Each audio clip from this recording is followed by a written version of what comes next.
The leadership committee of Tencent, the Chinese internet colossus, usually holds its annual off-site at a comfortable Japanese resort or Silicon Valley hotel.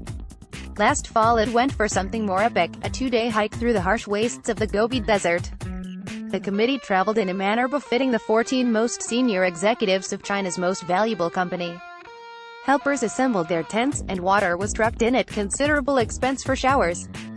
Yet by the end of the first day's 26-kilometer, 16-mile hike, some members were petitioning to pack it in and go home early.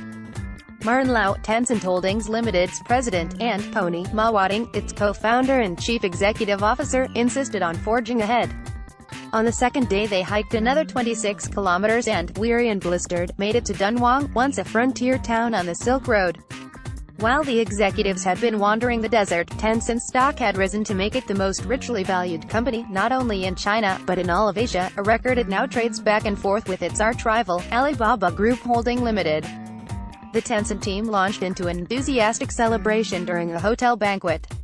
The executives would like it to be known, though, that their exuberance wasn't about the stock. It was about the journey. The trip is representative of the culture of the company, says Lau, months later, from the comfort of Tencent's high-rise offices in Hong Kong. We are much more focused on the direction of where we are going and the process than the share price. Where the company wants to go, eventually, is outside its home market.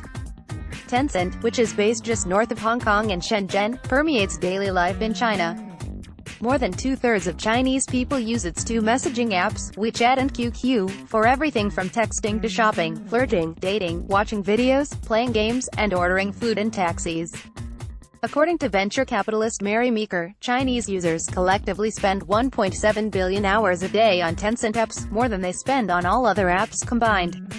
Ma founded Tencent 19 years ago in a cramped Shenzhen office with 3 college classmates and a friend. For their first product, they cloned an Israeli-made instant messaging service and adapted it for the Chinese market. Unlike Jack Ma, no relation, the billionaire co-founder of Alibaba, Pony Ma had little overseas exposure, knew only rudimentary English, and rarely appeared in public.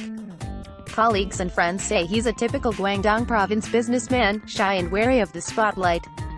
In a widely distributed photo, taken at a 2015 meeting of Chinese President Xi Jinping and 28 of the world's most famous technology executives, including Jeff Bezos, Tim Cook, and Jack Ma, everyone is smiling and looking at the camera. Except for Pony Ma, who's staring at his feet. While Ma is Tencent's chief visionary, Lau, 44, is the lead strategist and steward of day-to-day operations, as well as the one who fields questions during Tencent's quarterly conference calls with investors and analysts.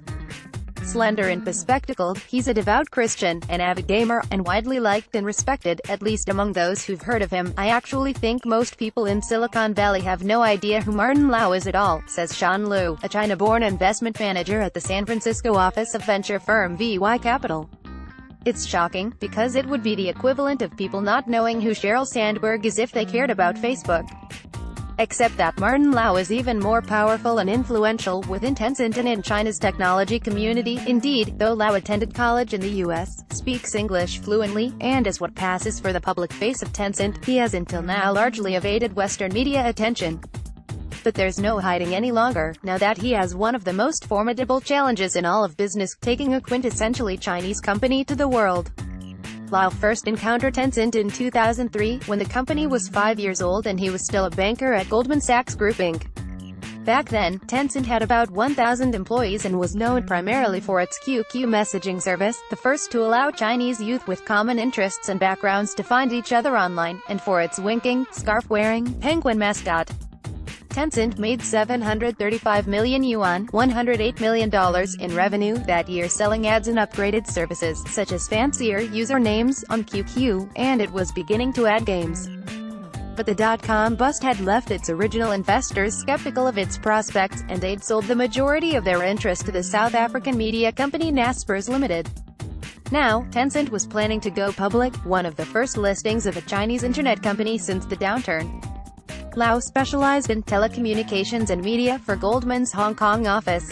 In the course of angling to handle the initial public offering, he and his colleagues scrambled to appear savvy, even skirting their firm's computer network firewall by asking a colleague in Beijing to sign them up for QQ accounts. Then they printed their usernames on new business cards before meeting up with Tencent. Goldman got the IPO. The Tencent management team was so impressed by Lau, in fact, that on the roadshow before going public, they offered him a job. Ma and his co-founders had computer science backgrounds, but they had little international experience and knew they needed help building a sustainable business. As their banker, Lau thought it was a conflict of interest. But he also admits that he wasn't entirely sold on the job's prospects. To a certain extent, I was trying to see if this was real or not, he says. The company went public in June 2004, raising $1.4 billion, $100